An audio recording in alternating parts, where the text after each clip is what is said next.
Let's get up. Good morning. Good morning, Barbados. Good morning. Good morning to you.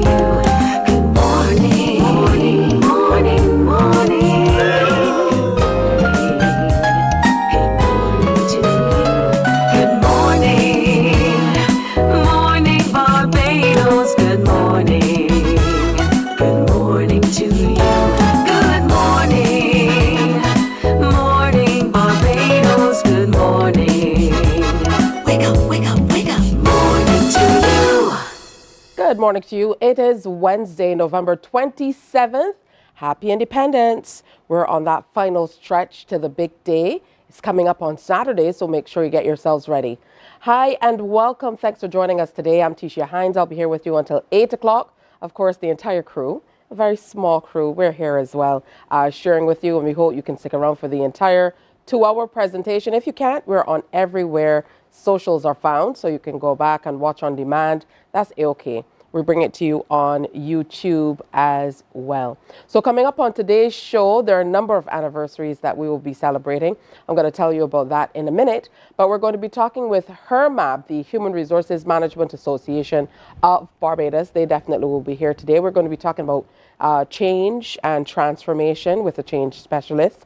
So that should be an interesting discussion, particularly as we get ready to enter a new year. I know usually at the start of a new year, everybody wants to come up with, your resolutions and think about how you can make things better or change things. So that's a great place to start, particularly with employment and where we're going with that. Also today, we're going to tell you all about an upcoming youth concert. There are lots of events happening this weekend as we look toward our 58th anniversary of independence.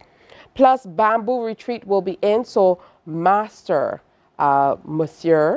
Steve Andrews is going to be here to tell us all about that amazing space that you should take advantage of this weekend and beyond to be able to get that relaxing. We know now stress kills. For a long time, there was much argument on whether you could say that stress was overtaking your body. Now there's empirical data to prove.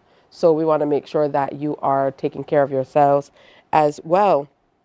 And speaking of those celebrations, Exclusive Lighting is a company that we've heard about in Barbados for many years. We are celebrating with them today as they mark a 30th anniversary, and it's today. So Adrian Elcock is going to be in to tell us all about some of the activities that they have planned for that awesome celebration for Exclusive Lighting. We look forward to sharing with them a little bit later in the show.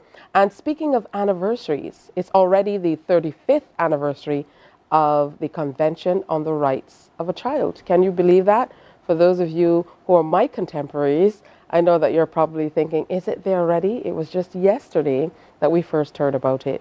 So in with us this morning to talk a little bit more about that and something that's coming up to ensure that we most certainly are adhering to the convention, looking at, what has been done, what can be done to further follow to make sure that we are enfranchising our children in all the right ways. We are joined by Joan Tull, who is Partnerships Advocacy Officer with UNICEF, the UNICEF Office for the Eastern Caribbean area. Hi, nice to be here. Wonderful to have you with us.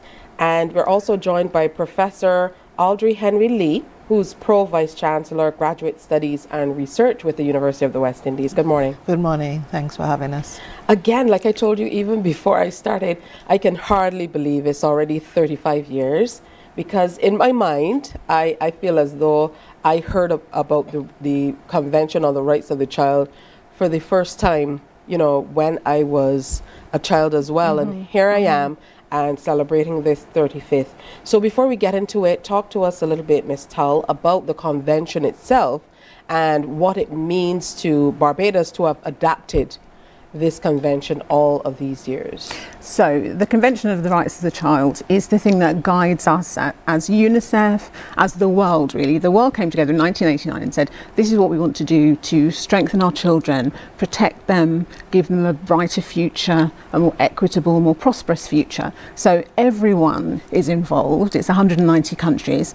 And the CRC is really about making sure that children can fulfill their potential, that there are no obstacles for them to do that, that they can fulfill their aspirations, that they have freedom from violence, they have good educational prospects, and those are the kind of the overarching things. So in terms of, we have development, survival, protection and participation. So those are the 4 pillars, and then everything else weaves itself in under those 4 pillars. Absolutely. Now, UE has joined forces with you to be able to make this happen. So, Professor Henry Lee, talk to us about that partnership and why it's important to have this type of partnership with UNICEF.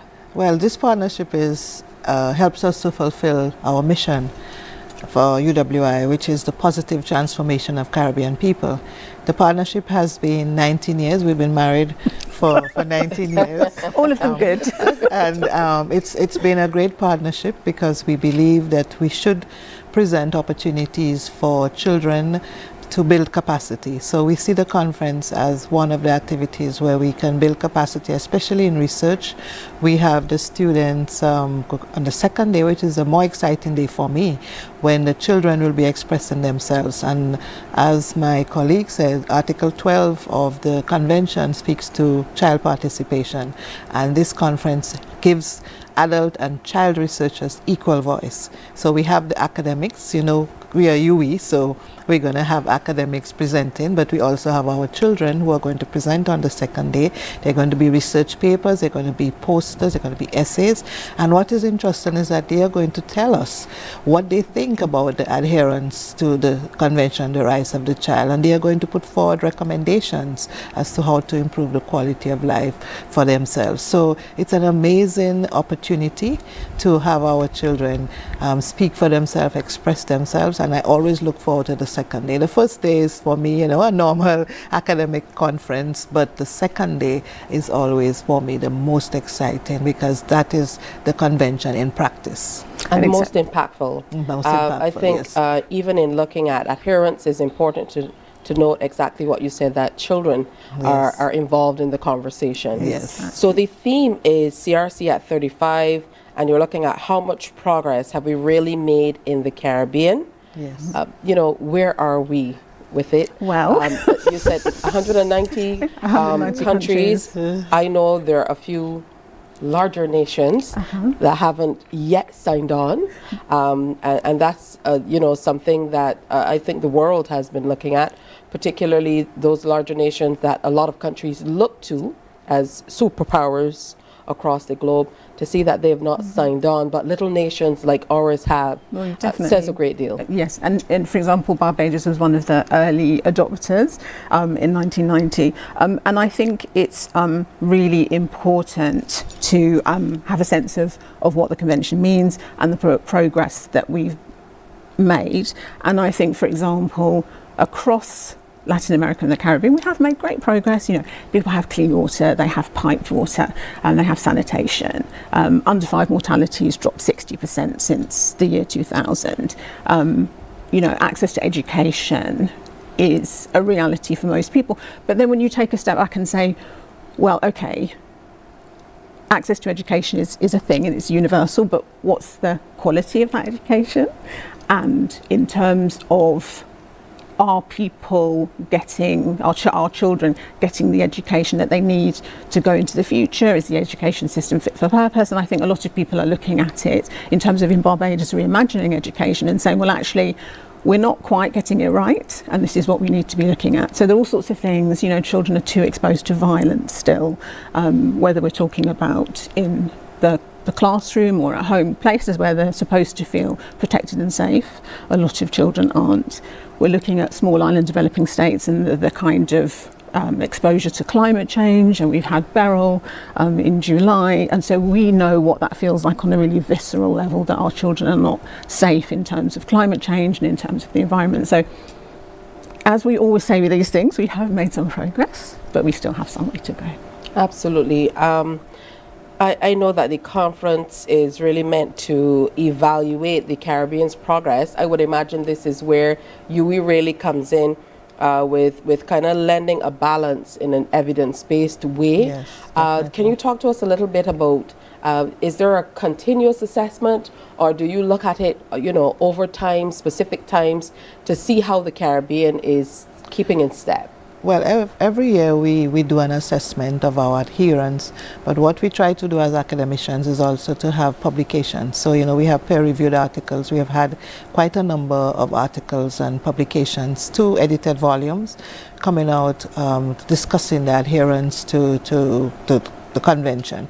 One of the things we have noted is that there are some children who we can call living on the periphery, like children in rural areas, children in poverty, children with disabilities, children in conflict with the law, and the list goes on. Street children, working children, and that's a Caribbean version, because as much we are happy to be in Barbados, but we do try to give a Caribbean perspective. And in a place like Jamaica, where we have high levels of violence and high levels of poverty for children, we are concerned. So as academicians, we provide evidence.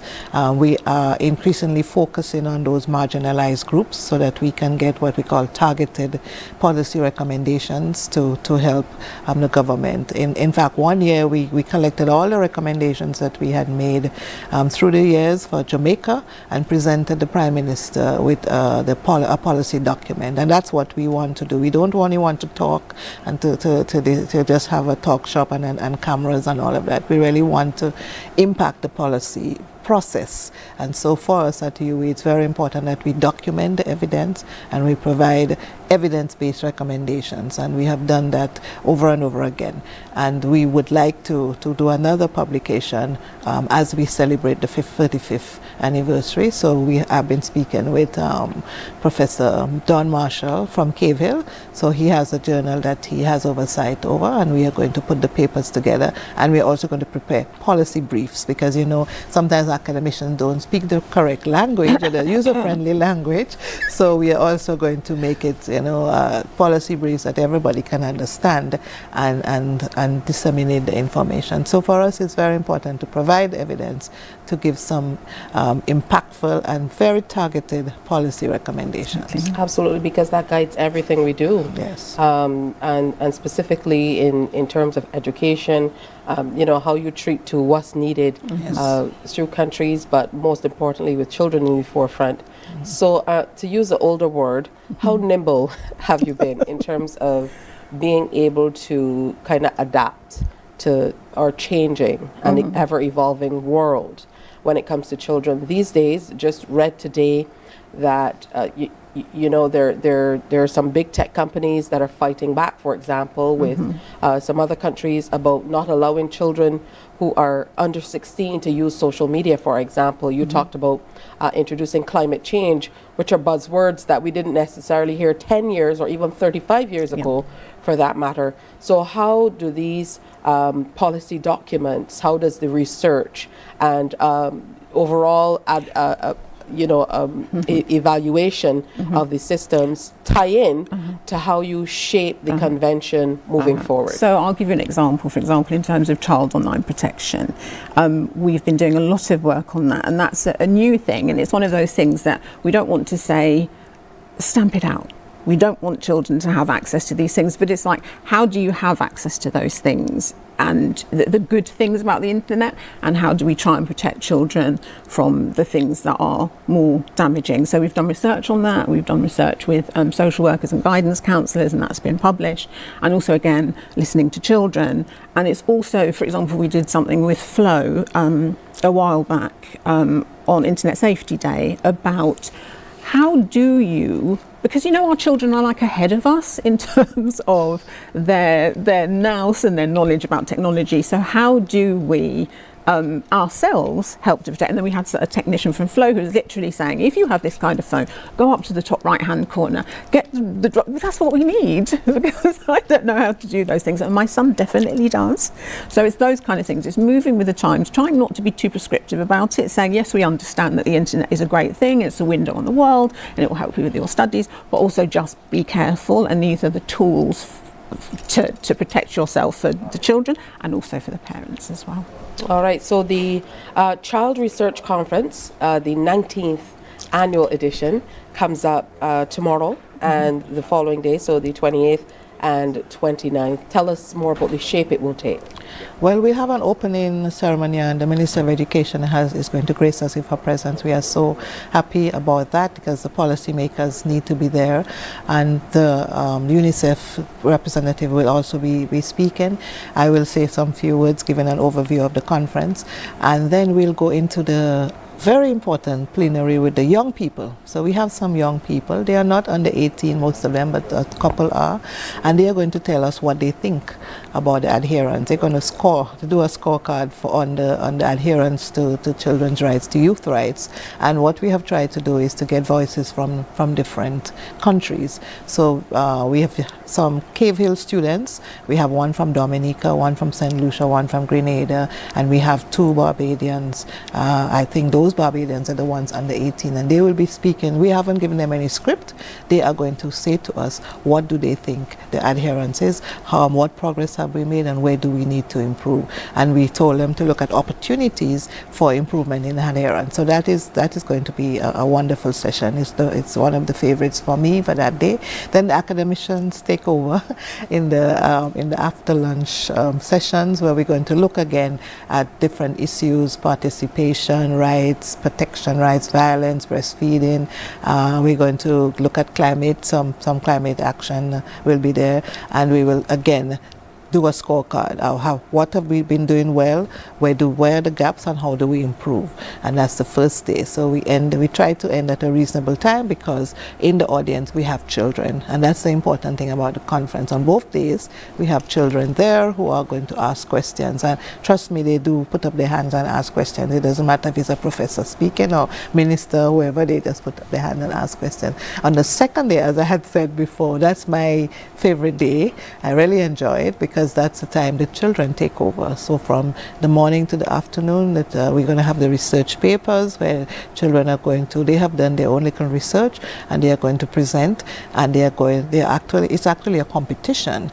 They would have been chosen from their written papers. So the top 6 have been chosen from their written papers, and then they do the oral presentation, and the combined scores are put together to get the outstanding 2024 Child Researcher of the Year, and that for me is amazing. Then we have essays that are going to be read from the various countries, and posters that children again representing how the adherence to the CRC means to them. So the pictorial representation of that, and then we end with a small award ceremony. But it's all about the children on the second day, and it's a beauty to listen to them. They're sometimes more eloquent than the academicians. It's very, very impactful and fulfilling to watch them and listen to them. Absolutely, and this of course is what UNICEF is working toward. This is what you do year-round. Yeah, day in, day out. Yeah. And again, I'm just going to echo what Algie says, that the children are just astonishing, and you're reading their essays and you're looking at their posters, and they're so talented and so clear-sighted.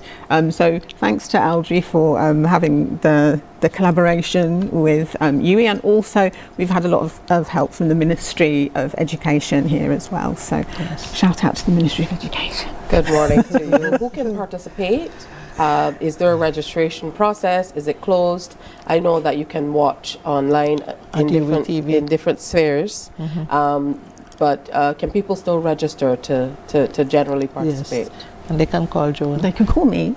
So I can give you my number. Can I say my number? Absolutely. At 233-3770. So if you're in Barbados, 233-3770, and then we can hook you up. And also people from around the region can click on UETV. So you can also do that in Barbados if you want to too. So you can call me or click on and watch it on UETV. That's exceptional. So the 19th Annual Caribbean Child Research Conference, November 28th and 29th. And kind of taking a look at the Convention on the Rights of the Child 35 years on. Thank you both for sharing with us. It's been a pleasure. Thank you very much. I have to smirk every time I say that. It's just a reminder that I'm not sure what. And I'll be 40 soon, right?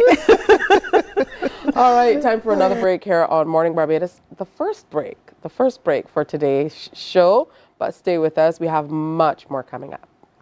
Morning, morning, morning. Good morning. Good morning to you.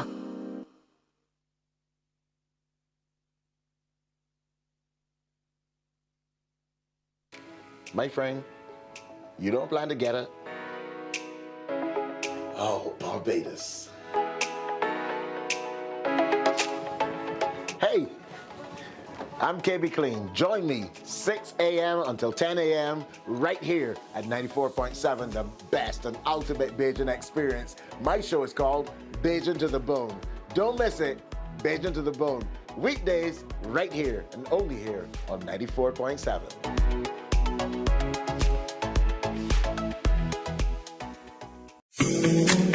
The facts say Morning Barbados reaches an audience of over 50,000 and Newsnight reaches over 56,000. It's simple. When you advertise, you're getting your message to over 50,000 of your potential customers. Make the call to CBC Sales Department today and watch your business grow. Contact us at 467-5559 or email marketing@cbc.bb.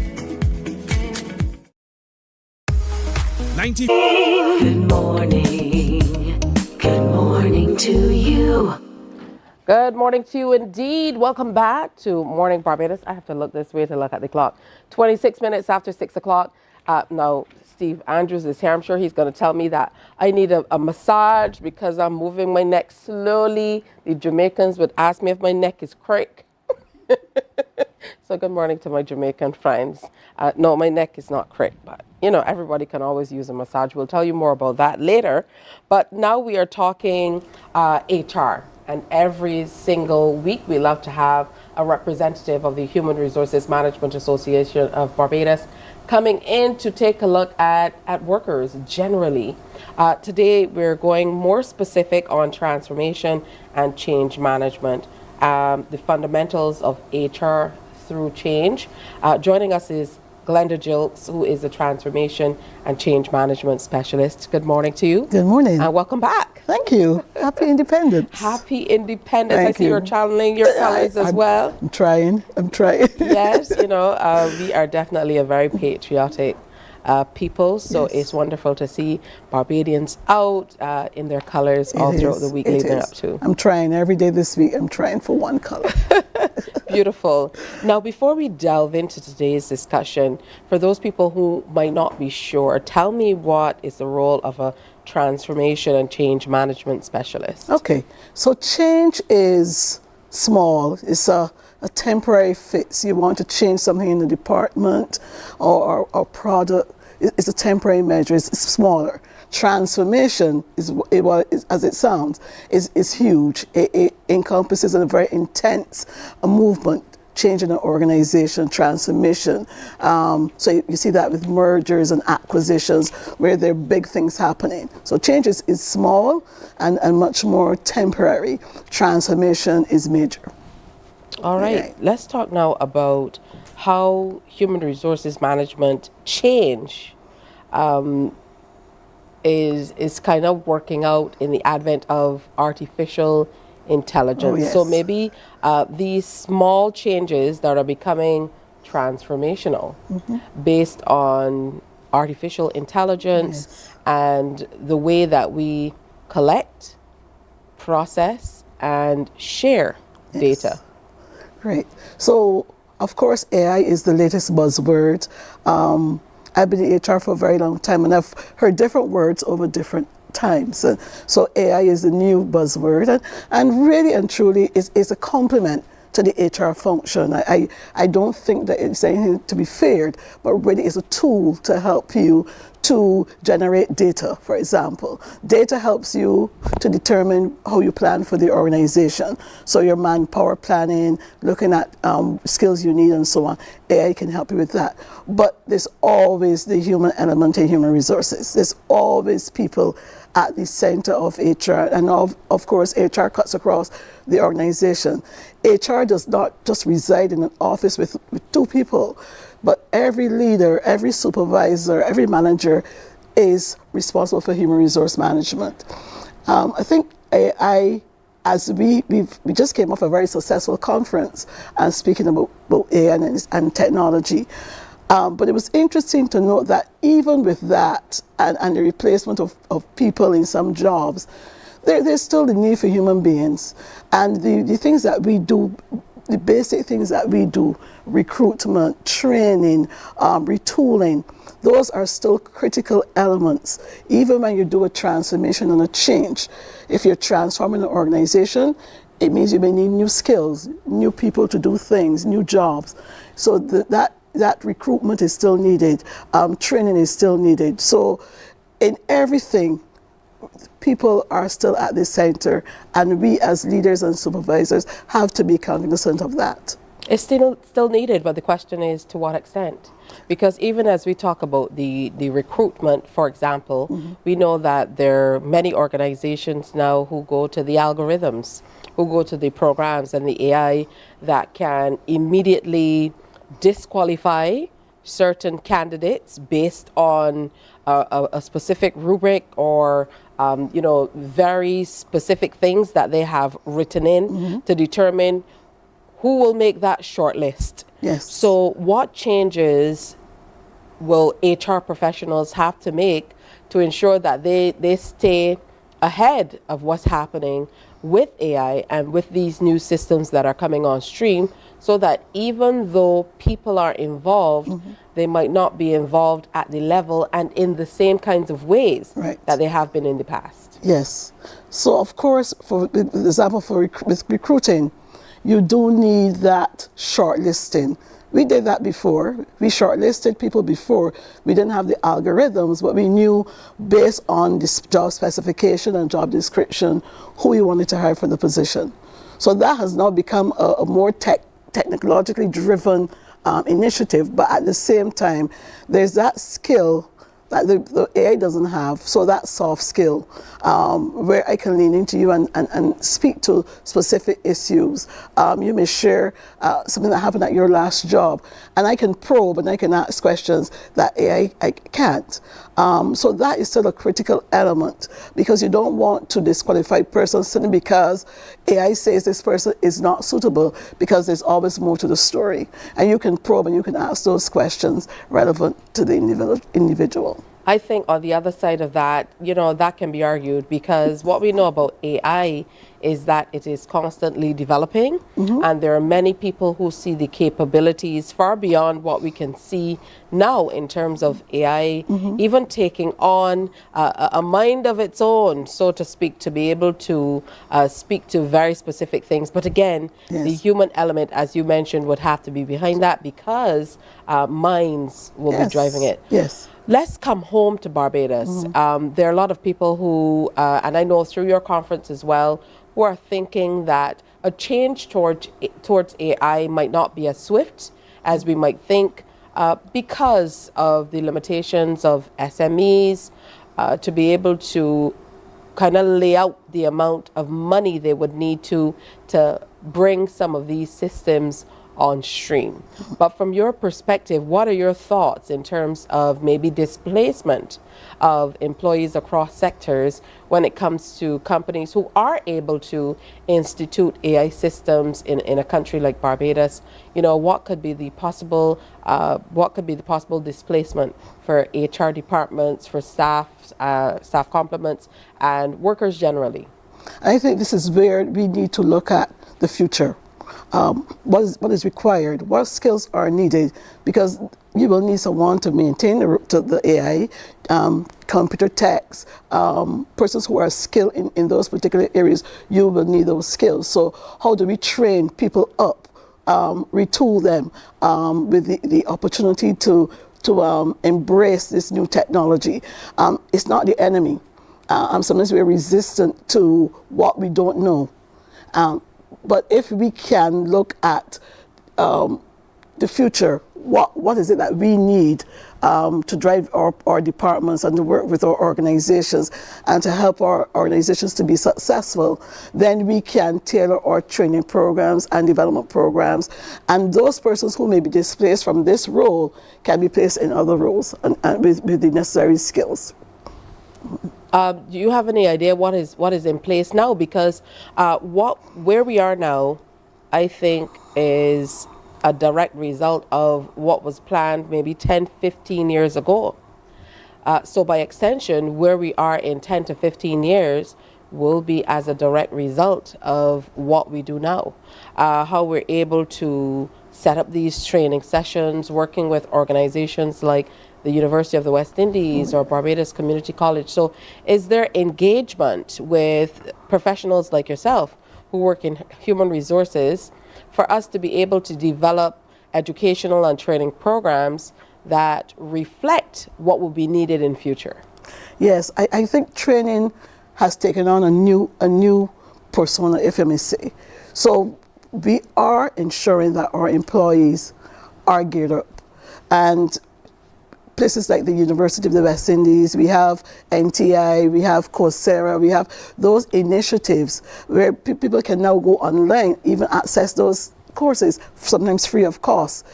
It's at your fingertips. I think with technology, because it is there, you have the ability to research and to understand what is coming. And we have so many stories of persons who are using AI in a negative way as well. But you have to be cognizant of the benefits of AI and how it can be managed within the HR context. So people will always be there. I understand the need for the AI, but at the same time, people will always be there. And therefore, your managers, your leaders, your supervisors must be in tune with your employees and what is required. How do we pony up the responsibility? I know you mentioned NTI, thousands of courses literally are at our fingertips, but there's not every employee who has that initiative, who will take that initiative to get online and kind of adapt. So what role does the employer have in, maybe pushing or urging their employees to level up, facilitating that retraining or retooling? And what percentage, if we can, does the employee have to ensure that they're really ready for new times? I think it's 50-50. You must want to be in the know. You can't bury your head in the sand and think, okay, this is what I did 20 years ago, it's going to work for me now. You're forced into it. Every day. I just came back from overseas and I went to a restaurant, and I think the only human being I interacted with was someone in the back who was sending the food out. But I did my order by machine, I paid by machine, and the food came out by machine. So whether or not we want to accept it, change is here, change is constant, and we have to keep abreast of it. Organizations have a responsibility to keep their staff trained up as well. So you can invite people to come in, talk to your team members, give them some time, some incentive also for pursuing some of those programs. Make it part of their objectives for the year, for example, because that's the only way we can get people to prepare for what is to come or what is already here, and show them the benefits of AI as we know it. What will happen to those companies that don't level up, that kind of stay stuck in their ways as we move forward, to your mind? They be left behind. And so we have to be cognizant that if we don't move, then we will be moved. And therefore, every business, whether it be a small business or large enterprise, must be aware of what is happening out there and adapt. Be prepared to adapt, to change their way. This is where change management specialists come in, helping the organization to identify the areas that they can improve on. Every company wants to succeed and wants to be profitable. And therefore, if you want that, you have to be able to move towards providing skills and opportunities for your employees that they too can be successful, and in turn your organization will be successful. All right, well, you know what they say about change? Constant. It's the only constant. Constant. I want to thank you so much for coming in. Glenda Jilts is a transformation and change management specialist. Today we took a look at how human resources management change has to change in line with what's happening with artificial intelligence and technology generally. Thanks again for sharing with us. Thank you so much, and happy independence once again. Thank you. Thank Happy you. Independence indeed. Time for another break here on MB. Coming up, we'll tell you about a youth rally. That's next. Morning, morning, morning. Good morning. Good morning to you.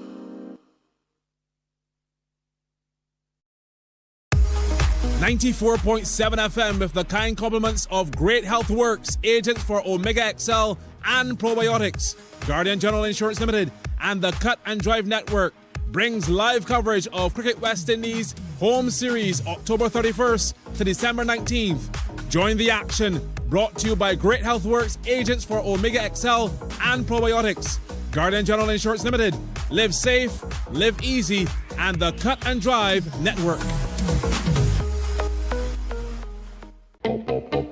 We enjoy a game of dominoes and singing karaoke. I just love crew. When you love me just a little bit longer. You get to relax and have a drink and listen to some nice music. It's something different. It's spectacular. It's fabulous. You know, it's a different feeling altogether. I never feel so good in a party yet. Follow me to Q in the Community this Thursday. So good in a party yet. You know why? While you go about your business, we go about our business, and that is gathering the news. Stay up to date at CBC News Barbados on Facebook, Instagram, and Twitter. Get news update on radio throughout the day. And join us for the CBC News Night at 7 every night. CBC News team is on the job and bringing you the news.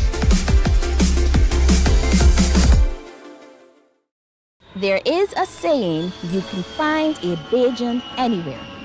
Are you a Bajan living abroad? Or do you know of one who has migrated to another country? Well, we at Mornin Barbados would love to have you or them on our Bajan Affairs segment. Share your amazing stories, experiences, and how you have adapted to a new culture. Send us an email to morninbarbados@cbc.vb. And together we will travel the world.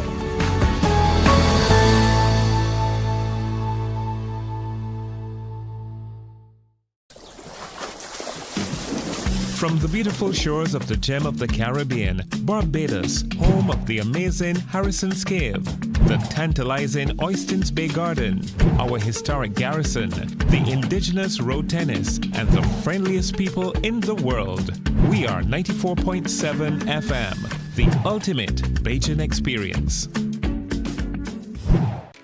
My friend, you don't plan to get it? Oh, Barbados.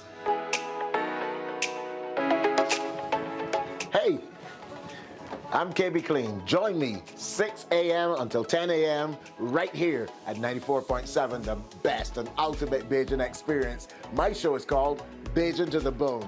Don't miss it, Bajan to the Bone. Weekdays right here and only here on 94.7.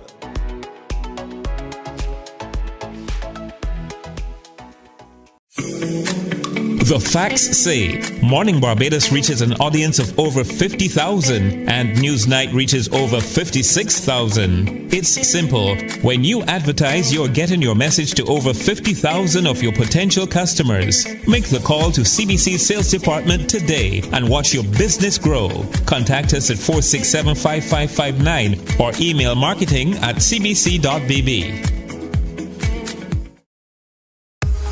94.7 FM with the kind compliments of Great Health Works, agents for Omega XL and Probiotics, Guardian General Insurance Limited, and the Cut and Drive Network brings live coverage of Cricket West Indies Home Series October 31st to December 19th. Join the action, brought to you by Great Health Works, agents for Omega XL and Probiotics, Guardian General Insurance Limited, Live Safe, Live Easy, and the Cut and Drive Network. Good morning, morning. Good morning. Good morning to you. with Shaki Griffith, Youth Excel coach and member of Level Up Youth Concert Planning Committee, as well as Kerry Brathwaite, leader of Girls to Women program member with the Level Up Youth Conference Planning Committee. They're both joining us online to tell us all about this event that is coming up on December 7th. Good morning to you, ladies. Good to have you with us. Good morning. Good morning. All right, let me start with you.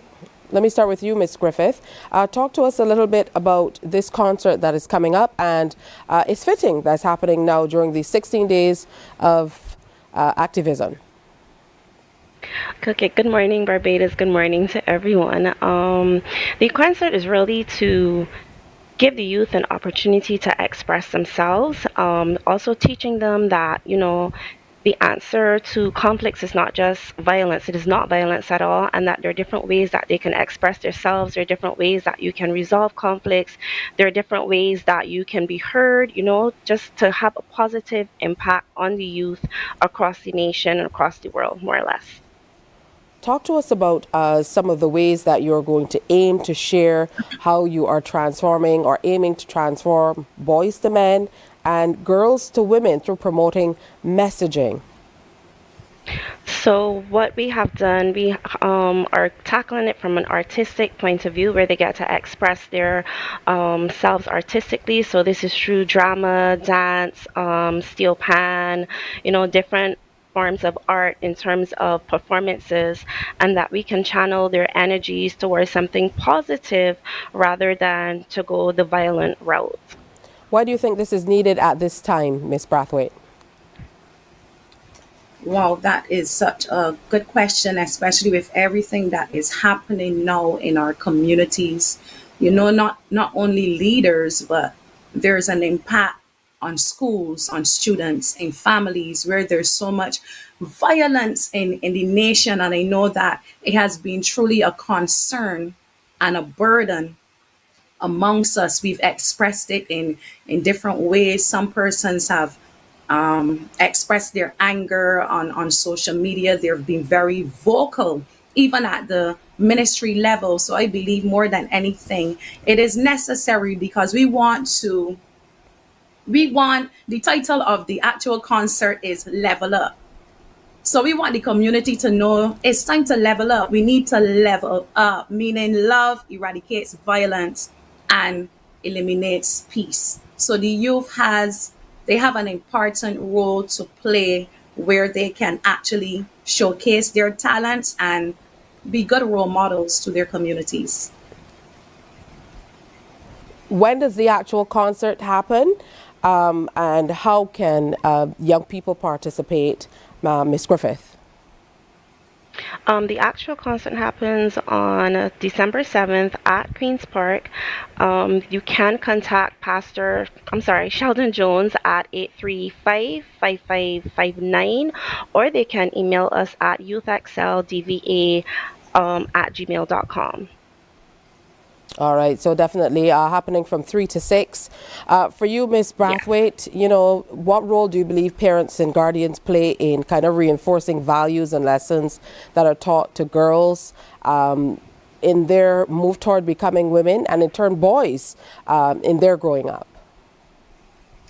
So I just want to say that every single parent, they want to know that their children are doing well. They want to be proud of their children's success, and they want them to excel. So the role that parents play really is to partner with whatever is happening in the teenager's life, in the life of the youth. Offer feedback, answer questions, encourage them to be a part of something that is greater than themselves. And we know that a lot of times within families, that parents sometimes they don't know what to do with their teenagers, so they need to seek help in different ways. There are many youth groups that are in Barbados. There's the guidance counselor who gives access as well to all of these different ventures, but parents are integral aspect of these two programs. All right, thank you so much, and thank you for the work that you're doing within the community. So again, the Level Up Youth Concert will take place on December 7th at the Queen's Park at Queen's Park in Bridgetown, and is not in the actual steel shed. As we showed you on the flyer, the event is organized in association with Youth Excel and Divine Visitation to inspire and empower our youth through music and community engagement. Thank you, ladies, and I wish you the best on the event. Thank you for having us. All right. Coming up, we're going to get you in the mood for some relaxation. Stay with us. Morning, morning, morning. Good morning. Good morning to you. 94.7 FM with the kind compliments of Great Health Works, agents for Omega XL and Probiotics, Guardian General Insurance Limited, and the Cut and Drive Network brings live coverage of Cricket West Indies Home Series October 31st to December 19th. Join the action, brought to you by Great Health Works, agents for Omega XL and Probiotics, Guardian General Insurance Limited. Live safe, live easy, and the Cut and Drive Network.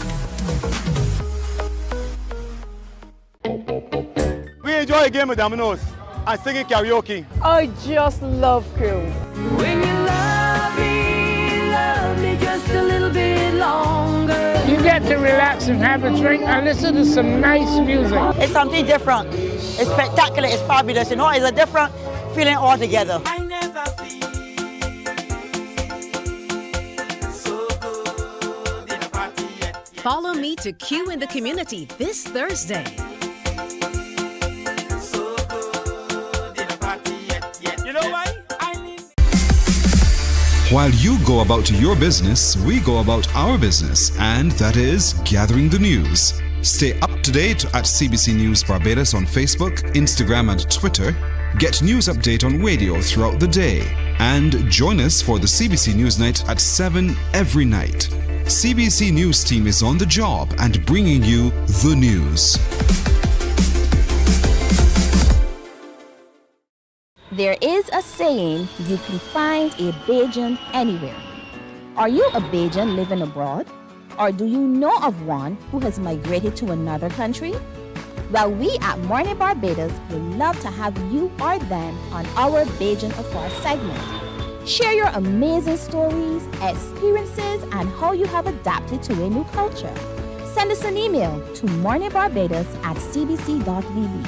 And together we will travel the world.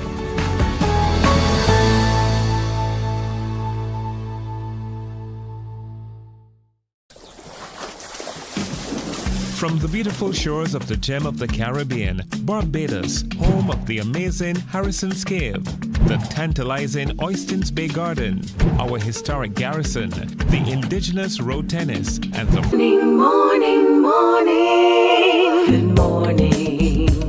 Good morning to you.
Bamboo Retreat. Every time I see it, I'm so jealous.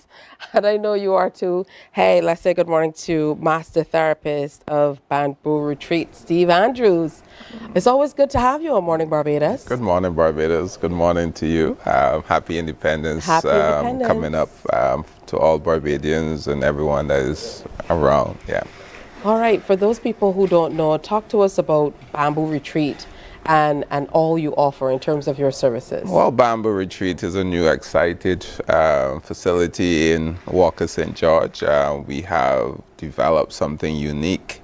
Actually, I think it's one of the only purpose-built day spa in Barbados.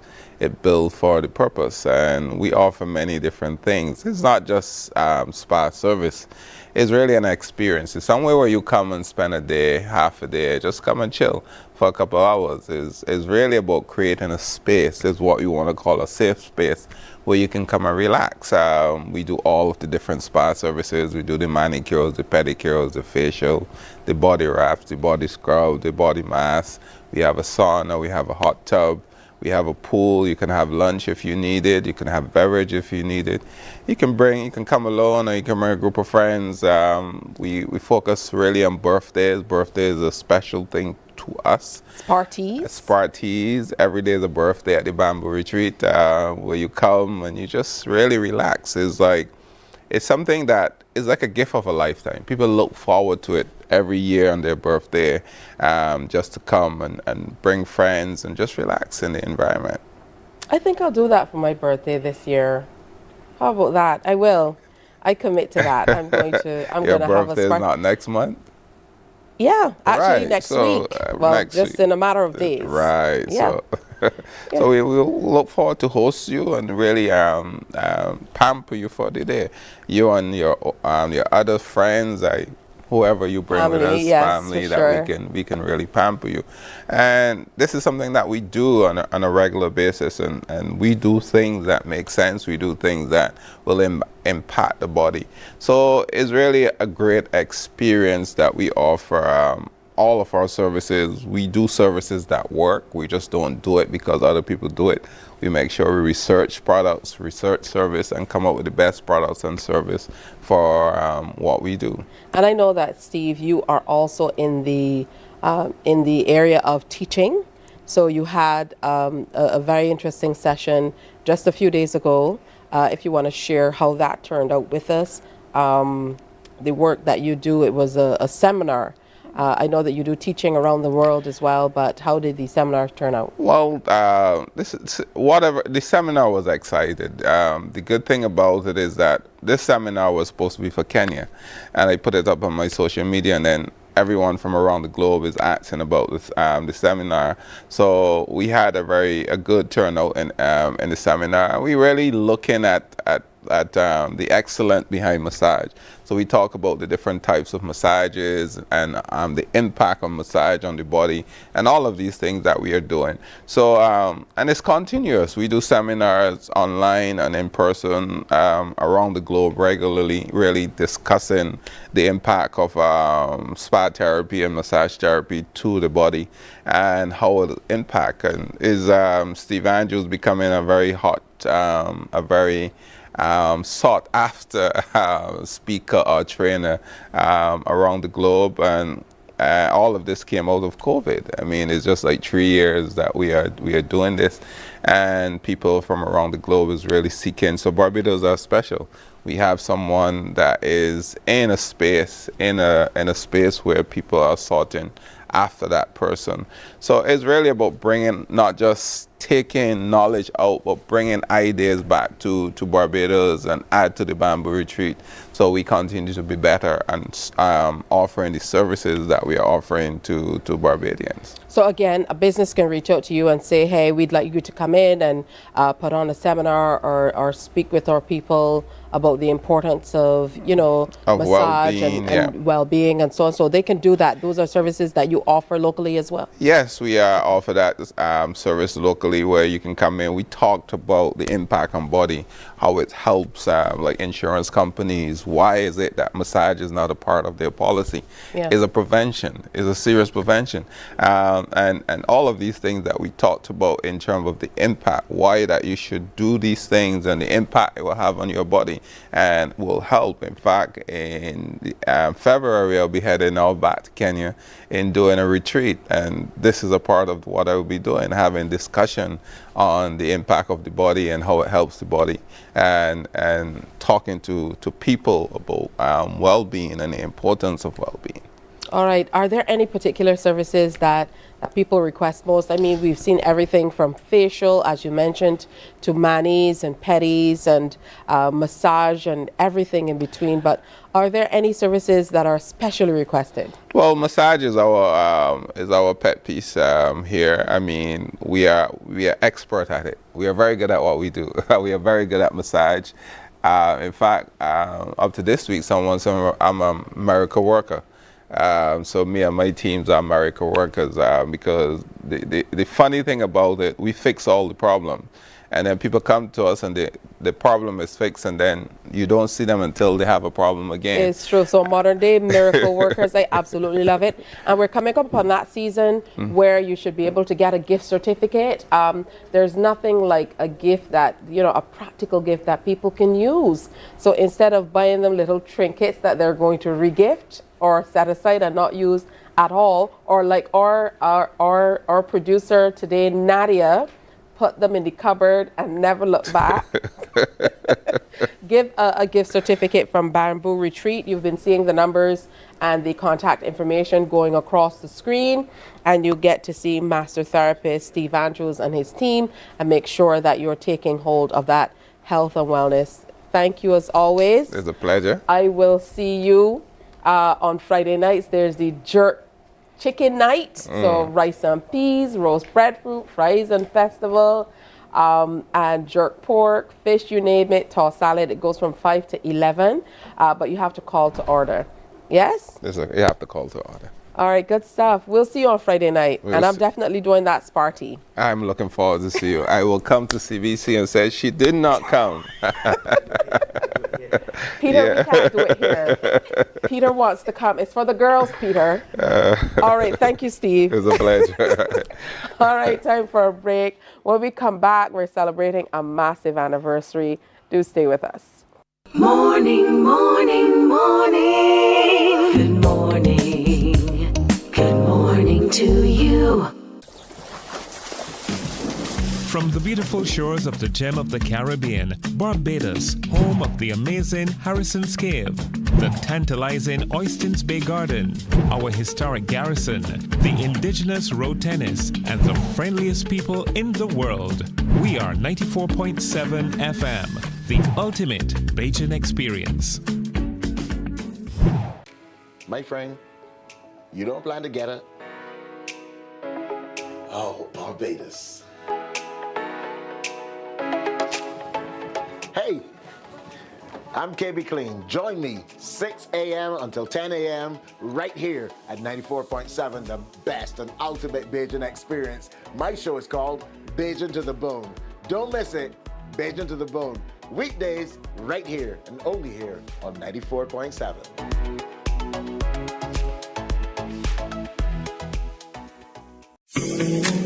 The facts say Morning Barbados reaches an audience of over 50,000 and Newsnight reaches over 56,000. It's simple. When you advertise, you're getting your message to over 50,000 of your potential customers. Make the call to CBC Sales Department today and watch your business grow. Contact us at 467-5559 or email marketing@cbc.com. Morning, morning, morning. Good morning.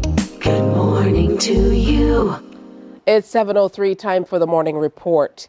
The Queen Elizabeth Hospital's cardiac unit is under tremendous pressure, battling a cardiovascular crisis. Head of Cardiac Services at QEH, consultant cardiologist Dr. Dawn Scantlebury, says some days this month the unit has dealt with at least 3 serious heart attacks per day. She delivered the statistics on CBC's Pulse radio show. 2 to 3 a day sometimes. So we have the Barbados National Registry, and that in 2020 or 2021, the last set of data we had 547 myocardial infarctions. It's probably 150 to 200 STEMIs, which are the big ones. So there'll be some weeks you'll have nothing, and then some weeks you'll have a couple, and then some weeks you have a lot. But this never used to happen. When I was an internal medicine resident, if I had a STEMI, I would have a STEMI like every few calls. That's every 4 days. Now it is a lot. My last on call, we had 8 heart failure admissions, and in 1 day. Now, Dr. Scandalbury says QEH now has 4 adult and 1 pediatric cardiologist on staff to deal with the exponential rise, which is outpacing the hospital's resources. So what happens is that you have this backup.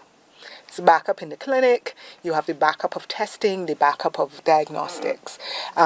Waiting lists have lengthened. It's an 8-month waiting list for an echocardiogram, another 4 months for a stress test, another a couple of months for Holter. So all of these different tests that we do, that really and truly some of them should be urgent, but there's nothing called urgent when there are 100 people waiting for a very small proportion of the slots. A silent pandemic. That's how antimicrobial resistance, or AMR, is increasingly being described. Director of Clinical and Diagnostic Services at the Queen Elizabeth Hospital, Dr. the Most Honourable Corey Ford, says the full scale of the threat is often underestimated despite the rising global death toll. Antimicrobial resistance, or AMR, occurs when bacteria, viruses, fungi, and parasites no longer respond to medicines such as antibiotics. If we do nothing globally in terms of antimicrobial resistance, by 2050, it is expected that this will become the most common cause of death, far exceeding cardiovascular disease, NCD-related issues. If we do nothing, there's a very end. Why are we concerned? Why is this event a general plan for the Irish Barbadians sitting in their house today? Many moons ago, antibiotics were found, and they would have acted against bugs. Now we're seeing the same antibiotics that were used in the 1950s being no longer effective as they would have been previously. And this is a major, major issue. It means that there are people across the globe who are come in with infections, and the doctors will struggle to find the right antibiotics against them. Dr. Ford says there is growing concern of sexually transmitted infections becoming resistant to treatment, even right here in Barbados. And there is known resistance to HIV, and people don't respond in the way that you would expect them to respond sometimes. And then in terms of gonorrhea, which people, because it's something that's treatable, people don't spend a lot of time thinking. There's a lot of information out there in that. If you look back in the 1920s, 1930s, 1940s, 2000s, you will see a trend in terms of things like gonorrhea. There's greater resistance, and something that we've seen certainly here within Barbados as well. Now, effective December 2nd, all manufacturers of registration number plates will be required to register annually with the Barbados Licensing Authority. This is according to a recent amendment to Section 10B of the Road Traffic Act, Cap 295.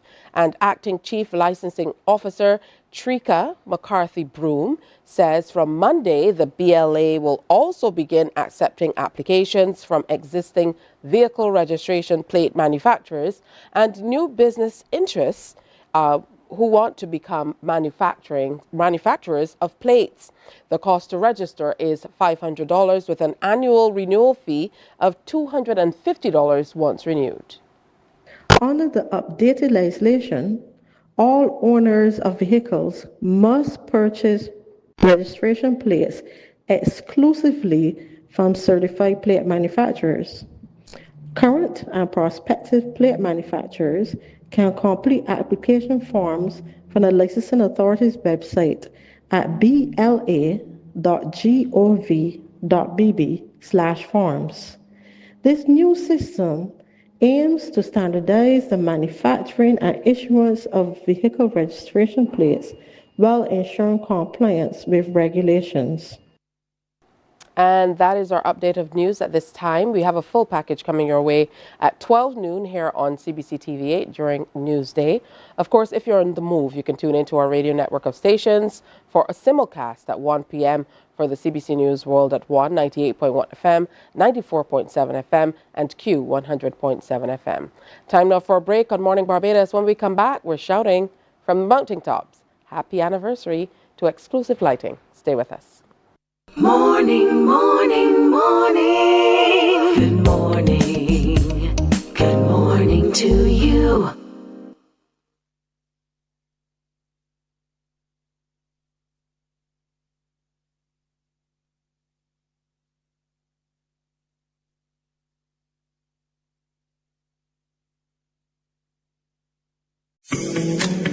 The facts say Morning Barbados reaches an audience of over 50,000 and Newsnight reaches over 56,000. It's simple. When you advertise, you're getting your message to over 50,000 of your potential customers. Make the call to CBC Sales Department today and watch your business grow. Contact us at 467-5559 or email marketing@cbc.bb.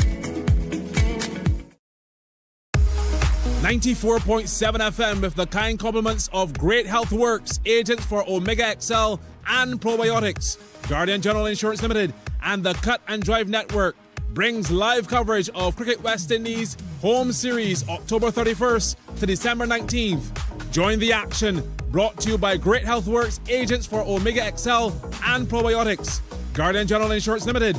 Live safe, live easy, and the Cut and Drive Network. We enjoy a game of dominoes and singing karaoke. I just love crew.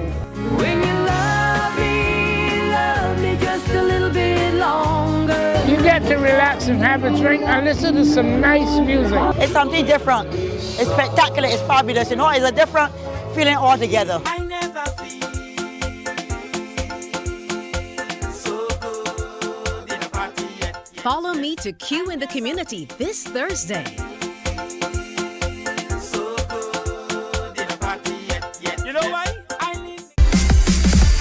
While you go about your business, we go about our business, and that is gathering the news.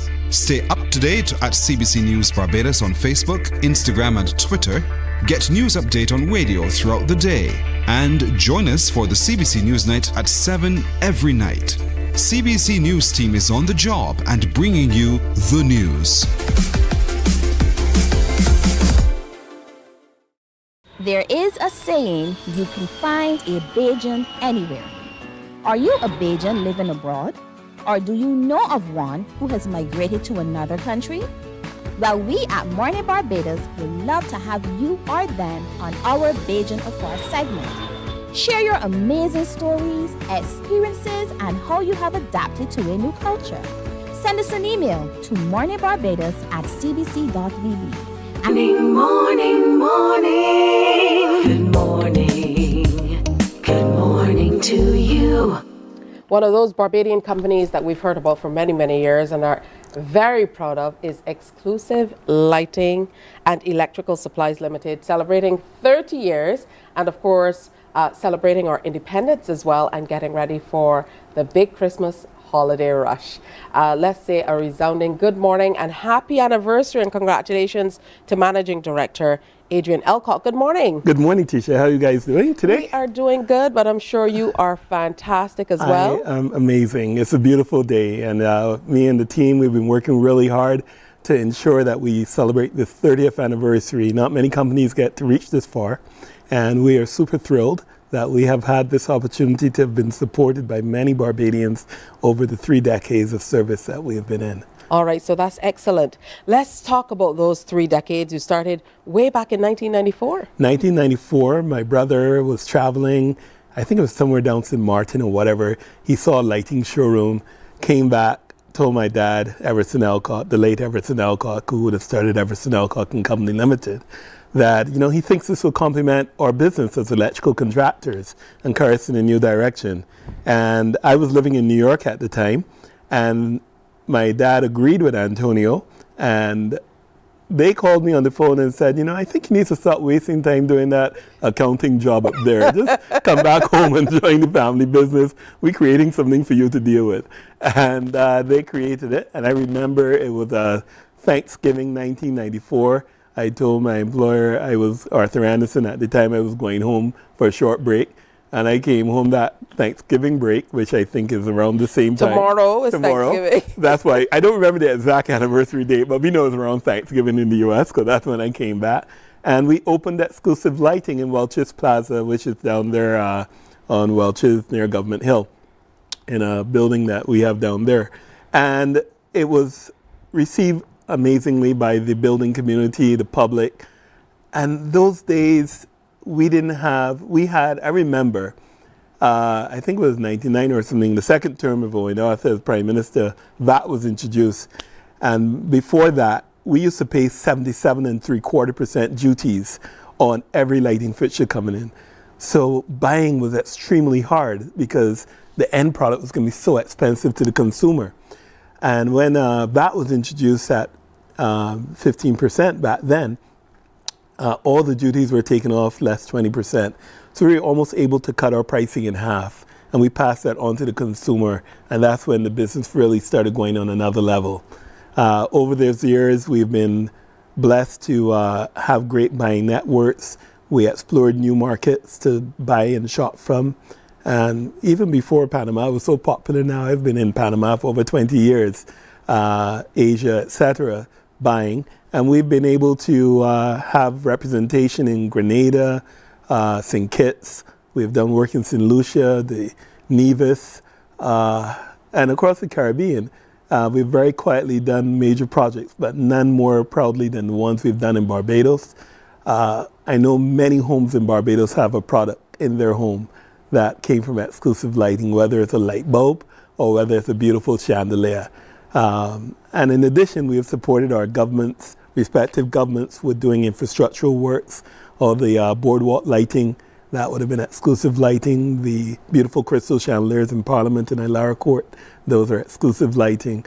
And over the years, we've been able to see our fingerprints light up many homes. That's beautiful. When we talk about the ebbs and flows of business, the ups and downs through the years, it is commendable that you're here 30 years on. Yeah. What do you attribute that to? You know, well, first of all, we're part of a larger organization, the Alcott Group, as many would have known. We're 63 years this year since my dad first had a vision to get into business straight out of primary school. He never went to secondary school and was able to build this enterprise. And one of the things he has taught us, myself, Mrs. Boyce, who's one of our anchors, Antonio, is that, you know, you got to stand by your customer. You got to deliver good service every day, all the time, the right way. And that's a key lesson we have learned. He also taught some other little nuggets, you know, don't let anybody set your pricing. Just and you don't set anybody else's pricing. Just say whether you could afford it or not. If not, you're going to run yourself in business trying to please everyone. So good marketing, good solid relationships with our customers, trying to stand by our customers. And of course, you don't get it right unless you have an amazing team.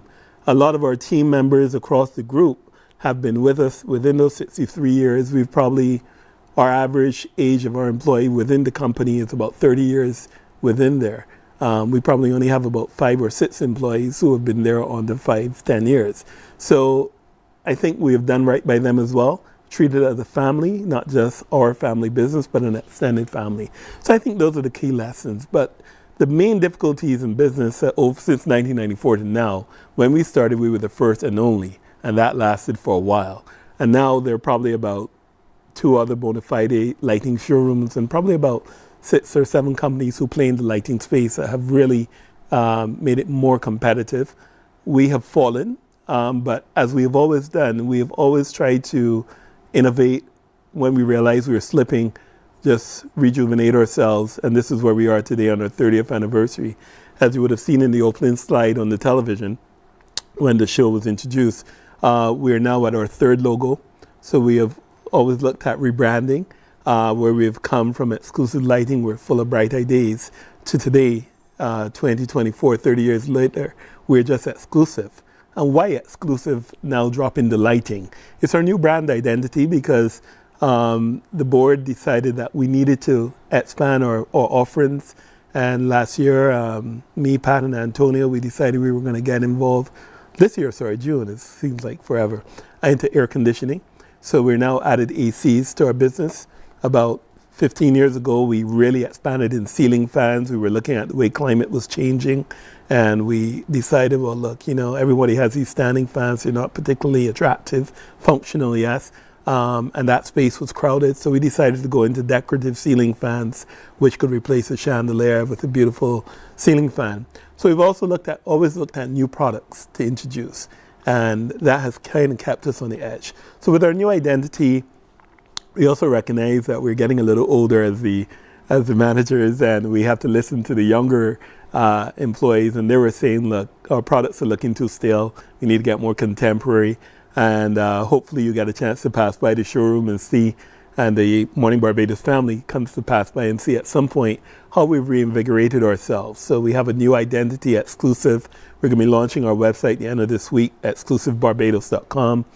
We have great new products and wonderful new dimensions of the business where, if I can, lighting, fans, ceiling, air conditioning, and of course electrical supplies, where it started in 1999 when we merged exclusive lighting in the Everson Alcock electrical supply department. So I've said a mouthful, but yeah, but I mean, all very, very important. And, to know that you are where you are and you continue to pivot to be able to make it what it is, keep it exclusive, says a great deal. Thank now, you. I know that today you're starting these celebrations for the anniversary. Yep. So, there's lots happening. You've moved back into the front of the showroom at Manor Lodge. Manor Lodge complex is where we've been since 1999, and that's our only location now. We've had 2 other locations in the past, but this is where we're focused. And today is our birthday. We're celebrating the launch of that, and we have decided that we're going to do it not just at a sale and promotion, whatever, but we want to celebrate our customers. And what we've decided to throw the longest and the best birthday party ever. So for 12 hours from 9 a.m. to 9 p.m., we're going to blend what we believe is the best of what Barbados has to offer with the best that we have to offer in terms of our products and our services. So we're going to have Bajan conkies, Tisha. We're going to have conkies throughout the day from about 11 o'clock to tonight. Well, as long as they last. And I know we had a discussion on this because, oh my God. Listen, there are some who like raisins and others who don't. You have it all We're covered. catering to both. So I can tell you're going to have conkies with raisins and conkies without raisins. Perish the thought my mom is at home listening, because there's no such thing as a conky without raisins as far as she's concerned. But we have catering to both. We're going to have conkies. And of course, you can't have a little celebration without fish cakes, Bajan fish cakes. We're going to have some wallaby and sorrel. And later on this evening, around 5 o'clock, after people are on their way home, just drop in and celebrate with us, because we're going to have 2 large birthday cakes. Come and have a slice of cake with us, cut the cake with us. We're going to have some fish cakes. We're going to have DJ El Paso just playing some local tunes, all Barbadian tunes. And what we've decided is that every Wednesday evening after work, we're going to do our Barbados happy hour. So we're going to have some form of celebrity passing by, performing for free for our customers and people just in the area. It's a busy area in the Green Hill area, if you don't know where Manor Lodge is, opposite Price Mart area. And we're going to have some drinks, and we're going to have some festive activities, and just really celebrate Barbados. You would have heard our Prime Minister speaking a lot about we have to be our brother's keeper. We got to take care of each other. And we feel for 30 years, people have taken care of us. We also have to play a role. We're very active in community service. We support a lot of community programs throughout the year, not just now. And we've been very happy with the effort that our team has put into supporting things across the island, making sure that people can always, put their best foot forward. I think we, as Barbadians, need to up our ante as it relates to our patriotism. We really need to, yes, embracing some things from, as Jamaicans will say, from foreign, can be beneficial to our development. But generally, when you travel and you've had the experience, the experience in traveling across the world, you realize we have a very special island here. Absolutely. And You're we also really have to celebrate it. Absolutely. And I look forward to the celebrations. As a part of the big celebrations, you're also offering some great percentages off today. Up to 70% off. Of course, you know, I wanted to talk about our history, but I can't go away without at least doing a little plug. Up to 70% off store-wide. Electrical materials, lighting, fans. Our ACs have sold out. Our first shipment sold out. We have another shipment coming in, so we don't have any. Can you pre-order? But you can do pre-orders. Trust me, people want to pre-order. And it's a great unit. Adina, we are the exclusive representatives there. And we also have a lot of smart products. You know, we have smart bulbs. You're traveling or you're going to be out late shopping at this holiday time. Program it on your phone and turn on a light from your phone. These little things for $25, $30, you know, keep you safe at home. So yeah, up to 70% off. But you know what, Tisha? It's just not today. I'm going to carry you right through 30 days. So right through Christmas, we're going to have promotions every single day in store. And we're going to ensure that every customer and every person in Barbados has a chance to join the exclusive lighting family. Oh, that's absolutely beautiful. Talk to us about the new space. I mean, you've curated this new space in a very interesting way. So you're able to kind of look at the fixtures as they hang and imagine what they would look like in your space as well. You know, we try to make it kind of a dynamic space this time whereby you can see lights in application. You have a bit more of a cleaner aesthetic in the showroom, so it's not jumbled and cluttered. We have a consultation room where you can bring photos or you can bring your plans. We can lay out with you and try to place that product within your space. We also offer free consultancy at home if you want us to come out and just visit your space and see how we can enhance your beautiful home with beautiful lighting. Those are the things we're doing. But our showroom itself, very dynamic. We have a huge video wall where we show different projects that we are working on. We have different images of things we have available to us immediately or things that we can get. We are now changing out as soon as the new year change our selling system where it's going to be a very dynamic system. And then of course you have to have your social media platforms and your websites, your digital assets. And we're working really hard on that. We've been very slow on that because I love when people come in the showroom and touch and feel, etc. But we realize there are some people that it just doesn't work for them. So beautiful space, well laid out, very clean aesthetic, longer opening hours where you can come on in and make an appointment at your leisure and come and shop with us, or we can come to share with you what we have. We're trying to cover all of the bases to make people want to shop at home in Barbados, support Barbadian businesses. Out of the competitors I mentioned to you, outside of Carter's, I think we are probably the only indigenous business left. All of them are either foreign ownership or have come from different places. So I think there's something to be said to supporting our own, supporting the families that we support through employment, supporting the taxes that we pay, contributing to our country. And I'm not xenophobic at any level, but I think we have to really look and see. There's nothing that you can't get in Barbados right now in terms of a dynamic experience. So all the interior designers, architectures, let's start at home and let's really help to encourage the expansion of our economy through supporting local business. And I am happy to hear that you are offering it as an exclusive. Exclusive offer. Absolutely. Exclusive for you. Wonderful. So, yeah. So for those viewing, I know you'd want to share a message from Exclusive, about this 30th anniversary and what it means to you as the MD, but also as a company to reach this milestone. You know, I'm really heartened to see that Barbados has been able to develop where it has over the years. We have come a long way. I've seen 3 decades of things in Barbados, and we've been able to make impact in how our country has been shaped. I think all Barbadians must adopt this sense of patriotism and pride in our country. Let's keep it clean. Let's keep it beautiful. As you know, I've had a past in tourism. So visitors come to our island to help support us. You know, when we buy toothpaste, we need foreign exchange to do that. So we need to support that. And companies like ours help to support the hotel industry as well. But beyond that, I want to say to young Barbadians especially, you know, as an entrepreneurial family, invest in yourself. Don't just open your MacBook or your tablet and say you're an entrepreneur. Invest in yourself. Focus on your education. come and talk to business people like myself, my brother, and others out there who have gone and walked the road. We're going through a horrid time in business right now. So, but what do? We didn't just buckle and fold it. We decided that we need to reinvest. So we pull our own pockets and recapitalize our business and represent it. It may win, it may fail, but you can't say you didn't try. So you have to always try. You also have to give it your best effort.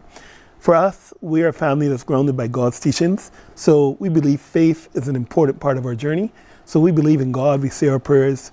Before we opened to the public a week and a half ago, we had Father Rogers come through, and he didn't only bless our businesses, Exclusive Lighting of Snellcott, or a new real estate venture that we're going to come back and talk about another time, but he blessed our people. And I can tell you, every single day since we've opened, we've had a blessed day, and today will be no different. So put God first, keep your company at the forefront of all you're doing, invest in yourself, and just celebrate Barbados for what it is. All right. Happy anniversary to you and the entire team. I have a gift for you. So before you have a gift for me. I have a gift for you. You're a cameraman. I love gifts. A little souvenir from the team. A souvenir exclusive lighting mug to you. Thank you so much. How about that? You know, exclusively for me. Loving it. I have one for your colleague, your right hand man.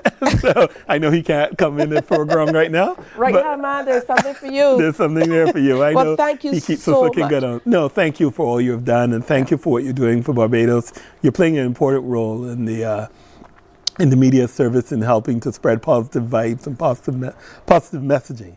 And thank you for supporting businesses like ourselves and giving us the opportunity to be here. All right, thank you so very much. Remember, it's their Independence and Christmas season, and it's also the 30th anniversary. So make sure you get on down for the biggest celebration. It continues all throughout the month. So get on down. Yep. It runs from 9 to 9 a.m. today to 9 p.m. tonight. Absolutely. And come and get your libation. You don't have to shop to get anything. I thought one important thing, my team is gonna tell me. For the first 30 customers spending $300 or more, you all get a free gift from us. So it's our birthday gift to you. How about that? A big birthday celebration. Thank you so much for coming through, Adrian. Blessings. Thank you so much. You can definitely look forward to seeing exclusively here on Morning Barbados. I look forward to that. Goodie. All right, time for a break. When we come back, a whole lot more. Stay with us. Morning, morning, morning. Good morning. Good morning to you. There is a saying, you can find a Bajan anywhere. Are you a Bajan living abroad? Or do you know of one who has migrated to another country? Well, we at Mornin Barbados would love to have you or them on our Bajan Affair segment. Share your amazing stories, experiences, and how you have adapted to a new culture. Send us an email to morninbarbados@cbc.vb, and together we will travel the world.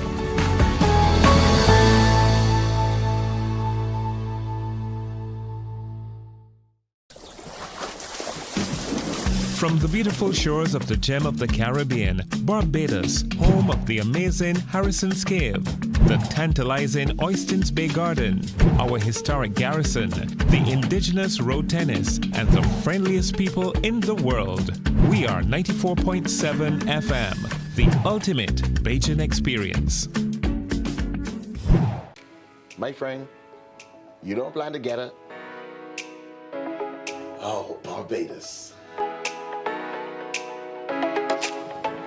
Hey, I'm KB Clean. Join me 6 a.m. until 10 a.m. right here at 94.7, the best and ultimate Bajan experience. My show is called Bajan to the Bone.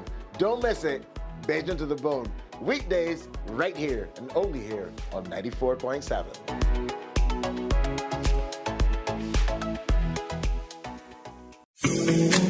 The facts say Morning Barbados reaches an audience of over 50,000 and Newsnight reaches over 56,000. It's simple. When you advertise, you're getting your message to over 50,000 of your potential customers. Make the call to CBC Sales Department today and watch your business grow. Contact us at 467-5559 or email marketing@cbc.bb. Morning, morning. Good morning.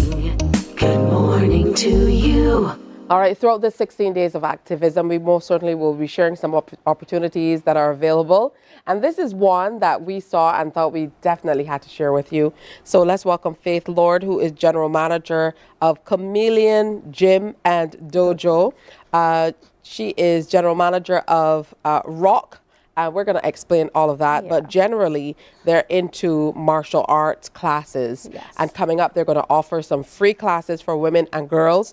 So before we move on, welcome. Good morning. Good to have you here. Good morning. Thank you for having me. All right, let's talk a little bit about the gym and dojo and all the multiple roles that you play. Yeah, I do a lot. So as you said, I'm the General Manager of Chameleon Gym and Dojo. And as the name suggests, we are a fully outfitted and air-conditioned gym. And we also are a dojo, which is another name for a martial arts school. So on one side, we have a room that is fully outfitted with equipment for working out. And then on the other side, we have our martial arts school. And the name of that school is the Regional Organization for Combat Karate Jiu-Jitsu. And our style is called Chameleon Combat Karate Jiu-Jitsu. And we have international recognition from over two dozen organizations. Our chief instructor, who is a Barbadian, is Albert Bass. And he has a 10th degree black belt and the title of Grand Master.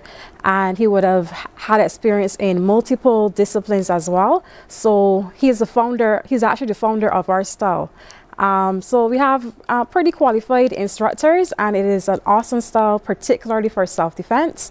And that's one of the reasons why I wanted to join. So I'm the general manager, but I'm also a member of martial arts. I would have competed and won titles. So it's a very exciting style to be proud of and to be in. At what age did you start, and talk to us about that journey with martial arts, particularly as a lady? Okay, so I started, I believe, at age 19. I started because one, I wanted to learn self-defense as a female, and I also wanted to do some sort of fitness because, you know, you don't always have to necessarily lift weights to get fit. You can also do other activities. So martial arts was one of those activities for me, but I wanted to find a style that taught me skills that I can actually apply in the streets. So I would have done 2 other disciplines as well in martial arts, but they weren't quite right for me. Every discipline has its own strength. I was referred to Rock, and when I got there, I remember the first day I actually learned a hip throw.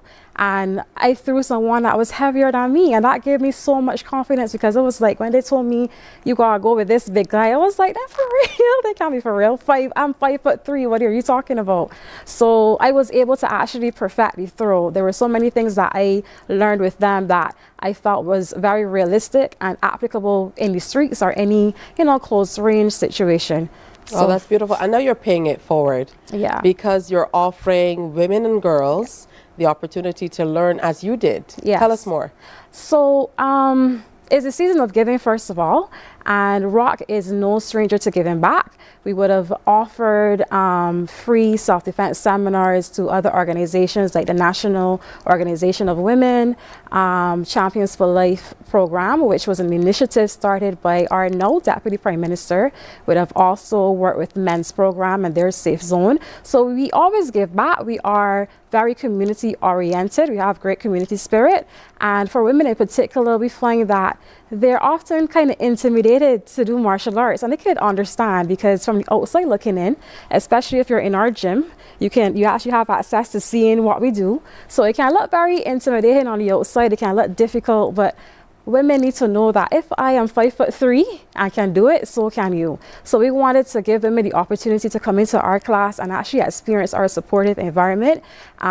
See that it's actually not that hard, that you can learn it. And it is a very important life skill that I believe all women should have, especially, I mean, we're seeing the rising levels of domestic abuse, particularly among women, against women. So we want to encourage women to come out and try these classes because it is an important life skill. All right, for people who are thinking, I'm not necessarily fit, or you know, they might be beginners, not necessarily knowing.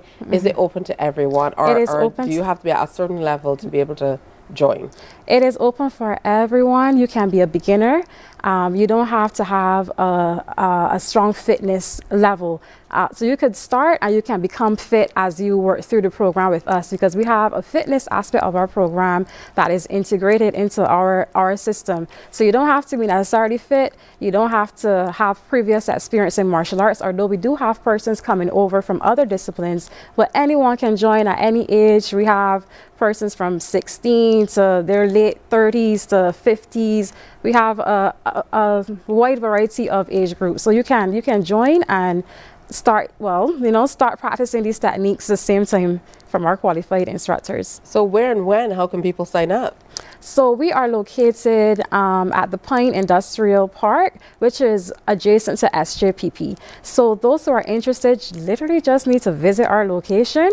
Our martial arts classes are from Monday to Thursday. We do them on the evenings, and on Saturdays on mornings. So you just have to visit our club and sign up at the front desk, and you can start immediately. Just wear comfortable clothing, bring a water bottle, and join in with our supportive environment. All right, what are some of the techniques that you're going to be teaching in this free, and we want to reinforce that it's free martial art classes, martial art classes for women and girls, and they end on December 31st, is about trying some self-defense for free. So what are some of these techniques that you're going to be teaching? Okay, so the name of our style is Chameleon Combat Karate Jiu-Jitsu, and great emphasis is placed on that word combat because that separates us from other disciplines. So when you come to our class, you are going to experience real life scenarios and simulations of techniques that you can actually take from the dojo and into the streets. So you're going to learn lots of strikes, which are punching. You're going to learn lots of kicks, wrist locks, throws, takedowns, things that you can actually apply right away when you leave our club. All right, it's and a very we see a video comprehensive system on screen. Oh yes, of you competing. When you look at that and you think back to early days where you started, what goes through your head? First of all, I can't believe that's me. Because I always felt like I was a terrible person at sports. So when they encouraged me to compete, I was like, no, not me, I can't do that. But our team is very, very supportive and encouraging. So they pushed me to do it, and I'm very happy that I did, because my first competition was in Trinidad, and I actually won, and that gave me a boost of self-confidence. And that's something that every woman is going to get when they come to our club, when they realize that they can actually break board, which is crazy when you're seeing it like, I don't want to hurt my hands, like I don't want to break, but nothing like that happens. It's actually very easy. You're taught, you can go at your own pace. So looking at it can look kind of intimidating, but once you get inside, you realize that our instructors are patient, they work with you, and you will get that boost of confidence in achieving and mastering our techniques. So I'm really proud looking back at myself and actually being able to compete and do something that I didn't think was possible for me. Beautiful. For the girls who want to sign up, if you want to sign up with the little girls, is there a start age? Well, we do martial arts with children, and we begin at age 5. We can also do it with younger children, but we usually do that based on assessment. So those persons who are interested in signing up their kids, they can come, bring them down to our club, sign them up, and get started. Okay, what are your socials so people can find you online? We are on IG at chameleon.rock, and we're also on Facebook, Regional Organization for Combat Karate Jiu-Jitsu. Yeah, all right, so all of our information is there. Check them out on IG. Pretty impressive, Faith. Thank you. I was watching you on that video and I was like, don't mess with Faith. She will take you down. Yeah, and I want every woman to feel that same sense of confidence. Yes. Absolutely. All right, so free martial arts classes for women and girls. You absolutely heard it right. Special ends December 31st of this year. So it's your chance to try self-defense for free. Reach out to them at Chameleon. Yes, chameleon.rock. Chameleon.rock on IG, and find out a little bit more. They're centrally located as one of our neighbors here in the Pine. Thank you so much, Faith Lord, General Manager of Rock, for sharing with us. Thank you so much for having me. All right, time for a break. When we come back, we're reaching out to a Bajan afar. Stay with us. Morning, morning, morning. Good morning. Good morning to you. The facts say Morning Barbados reaches an audience of over 50,000 and Newsnight reaches over 56,000. It's simple. When you advertise, you're getting your message to over 50,000 of your potential customers. Make the call to CBC Sales Department today and watch your business grow. Contact us at 467-5559 or email marketing@cbc.bb. 94.7 FM with the kind compliments of Great Health Works, agents for Omega XL and Probiotics. Guardian General Insurance Limited and the Cut and Drive Network brings live coverage of Cricket West Indies Home Series October 31st to December 19th. Join the action, brought to you by Great Health Works, agents for Omega XL and Probiotics. Guardian General Insurance Limited. Live safe, live easy, and the Cut and Drive Network. We enjoy a game of dominoes and singing karaoke. I just love crew. When you love me just a little bit longer. You get to relax and have a drink and listen to some nice music. It's something different. It's spectacular. It's fabulous. You know, it's a different feeling altogether. I never feel so good in a party yet. Follow me to Q in the Community this Thursday.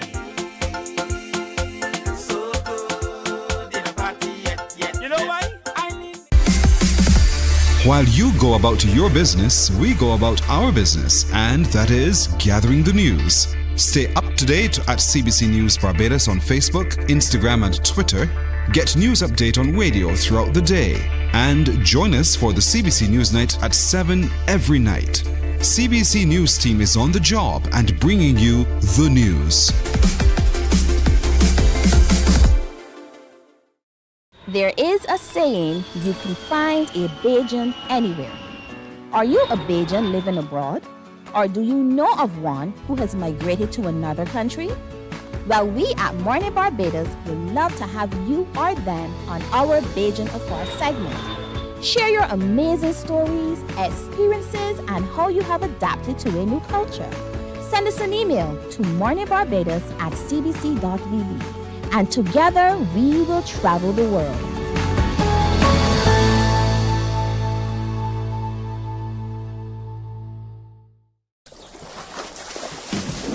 From the beautiful shores of the gem of the Caribbean, Barbados, home of the amazing Harrison's Cave, the tantalizing Oystins Bay Garden, our historic garrison, the indigenous road tennis, and the friendliest people in the world. We are 94.7 FM, the ultimate Bajan experience. My friend, you don't plan to get it? Oh, Barbados. Hey! Yeah, and that's how I ended up here. How's it different living in the mountains of California, Sierra Mountains, as opposed to your life here in Barbados, where you were kind of enjoying life at Boatyard as a bartender, and then on to, at the time, it was shipping and other places like that, which are squarely, on the beach? Yeah, it's a lot different in terms of the scenery. But the lifestyle is very similar because up in the mountains is very small townish, so it's very similar to Barbados in terms of community, people helping you out, knowing everybody around town, so it's actually a lot more similar than you would think. I do miss the beach, definitely, and the warmth, but being in the Sierras, there's a lot of lovely rivers and lakes that you can go and visit that kind of almost simulate that, but the temperature doesn't of the water, of course. Would you say that is similar to Barbados? You said that there are similarities that we probably wouldn't anticipate. Yeah, there, in terms of in the community, like like just in Barbados, if you have manners, you work hard, stuff like that. People around here are really into helping you out, and it just seems very similar to Barbados in that aspect. All right. So tell us about your move to this part of the world. Did you keep up with all that you learned at Pomerine? You know, how did what you learned here in Barbados influence your approach and your life now in California? Yes, I actually continued in hospitality quite a bit in California. Bar management, kitchen management. I worked at Apple Computers for quite a while and Infinite Loop. Yeah, everything I learned in those are very much transferred to the States. It's basically is our hard work character of the Caribbean really carries you a long way living in America. And what do you tell people about Barbados when they ask you about where you're from? It's the most beautiful place in the world. And it is not very expensive to go there from San Francisco to fly there and back. And if you ever have an opportunity in life, I employ them to go down there and enjoy Bajan culture, Bajan people, Bajan food. It's the most beautiful thing. It's my favorite thing about my life is my upbringing, and I encourage people to go and experience it. I've actually brought a couple of people. I have one friend who has returned with me about 3 times now from San Jose. Every time I go to Barbados, I just call him. I show up at the airport and he's there, bags packed, ready to go. Thoroughly enjoys the culture. So I continuously promote that. I've sent actually quite a few people down to Barbados over the years that I've been living here. Truly is excellent. And what do you miss most about home? Everything. Shafat, people, Not Shafat first. Oystins. Yeah, every time I get back, as soon as I come off the plane and my father picks me up, he's like, do you want to go get Shafat right around the corner? And I say, yes, no problem. Just the camaraderie too, my friends and, from school, I still keep in contact with a lot of friends from St. Michael's and some of them live abroad as well. So, we try to keep in contact to, make ourselves feel a little less homesick. But, I pretty much miss the whole package. I try to come home regularly, but I have not been home since COVID. So since 2020 is the last time I've been home, and I hope to be home as soon as I can, hopefully this summer coming. But 2025 is Regathering in Barbados. The theme for Regathering is Come Long Home. So that's all I could tell you today. Come long home. I know that you have a family now, so what do you tell the little ones about Barbados? What do you share most about them, with them, about your home? I only have one little one, and he's just 1 year old right now. But he, I show him pictures, videos. I play a lot of like calypso and reggae music for him. And he gets very excited and he does his little dancing. So I think by the time he gets there, he'll be very happy to be there and to enjoy it. That's excellent. We want to thank you for sharing.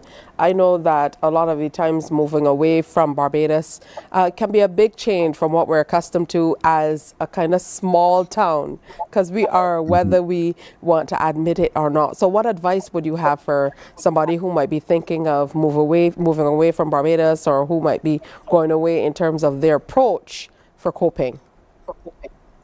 I think, in coping, definitely keep up on communication with back home, definitely keep up on music and culture, and definitely share it with wherever you're moving to. People are always receptive to new stuff, and I think that in itself helps you cope with being away from home.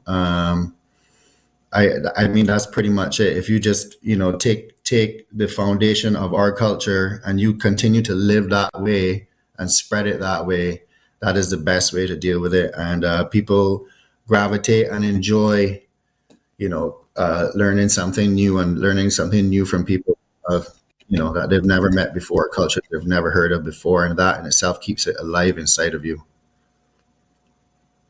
Still maybe pick up on your accent. I know a lot of the times, sometimes we don't even recognize how strong our Barbadian accent is. But, have people still picked up on your accent and asked you about it and what you're doing about Barbados as well? Yeah, happens all the time. I I still bartend. I've never given that up from 16 to the age of 42. No matter what I'm doing, I always try to keep a bar job. I enjoy service, and people always ask, and then they wonder, what am I doing here, all the way from over there?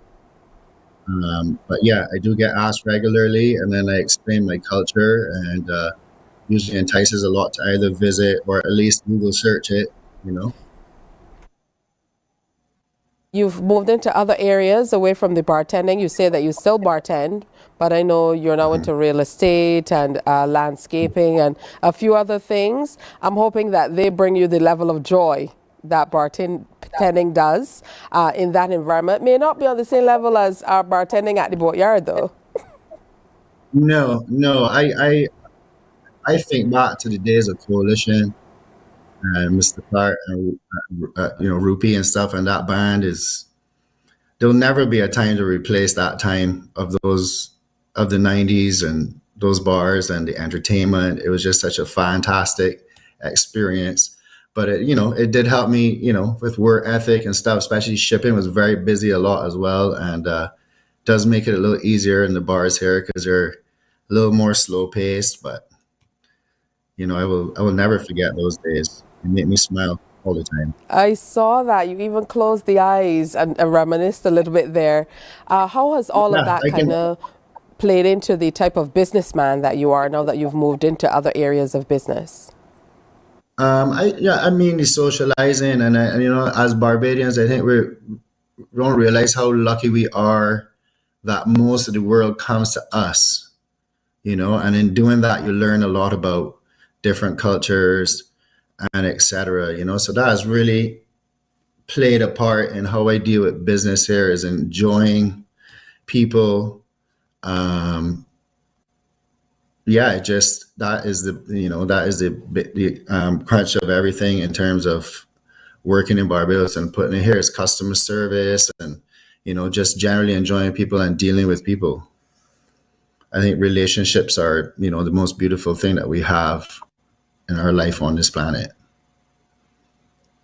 These trees, I bet when you were here in Barbados, you didn't anticipate that you would be climbing tall trees and so on like that, right?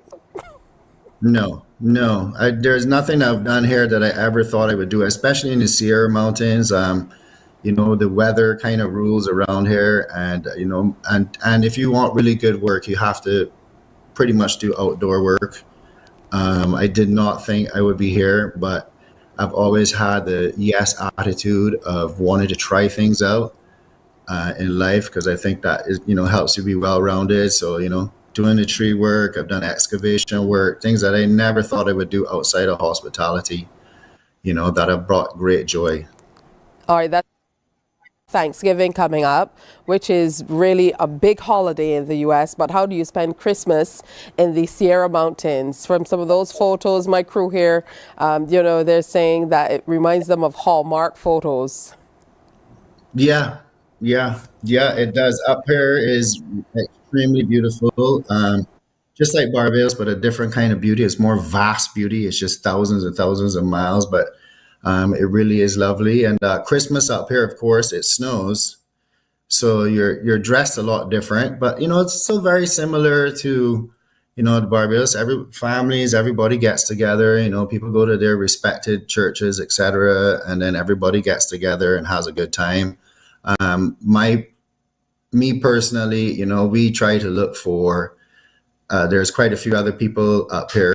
There's actually one other Barbadian as well, who's a friend of mine that lives up here now. And a couple of other people. We try to get the people that don't have big families together so that they can all still have that feeling and enjoy the holidays. All right. Thank you so much for sharing with us, Scott. We hope to see you next year here for We Gathering. Yeah. So my message to you is come long home. Yeah, I can't. This is the longest I've ever not been home, and I can't do that again. I prefer every year. That's a lot better.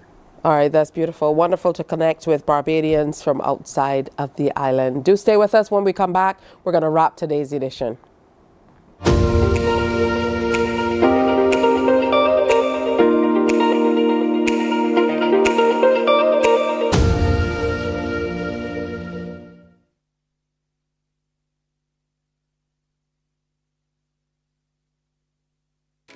My friend, you don't plan to get it?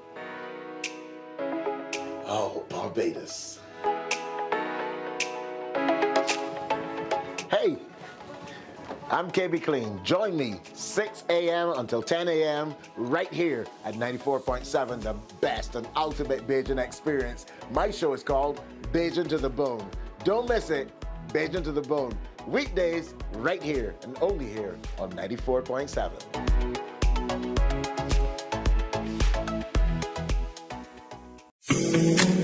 The facts say Morning Barbados reaches an audience of over 50,000 and Newsnight reaches over 56,000. It's simple. When you advertise, you're getting your message to over 50,000 of your potential customers. Make the call to CBC Sales Department today and watch your business grow. Contact us at 467-5559 or email marketing@cbc.bb. 94.7 FM with the kind compliments of Great Health Works, agents for Omega XL and Probiotics, Guardian General Insurance Limited, and the Morning, good morning, good morning to you. So remember to step out in your independence colors as we get ready to celebrate. We have the big Independence Parade coming up this weekend, and we're also looking to Christmas. Remember, you get a chance to win big here on Morning Barbados and across the stations of CBC for the What You Gonna Give Me for Christmas promotion that is coming up. So make sure you get ready. It is coming soon to a CBC station near you and right here on CBC TV8 through Morning Barbados as well. So get ready for that. We're going to give you all the details in the coming days. That's it from us for today. Have a wonderful day. Be safe as you move around. Happy Independence, Barbados. We'll see you, God willing, tomorrow. Bye-bye. Wake up, wake up, wake up, wake up. Barbados, get up. Good morning, Barbados. Good morning. Good morning to you. Good morning, morning, morning, morning. Good morning to you. Good morning, morning, Barbados. Good morning, good morning to you.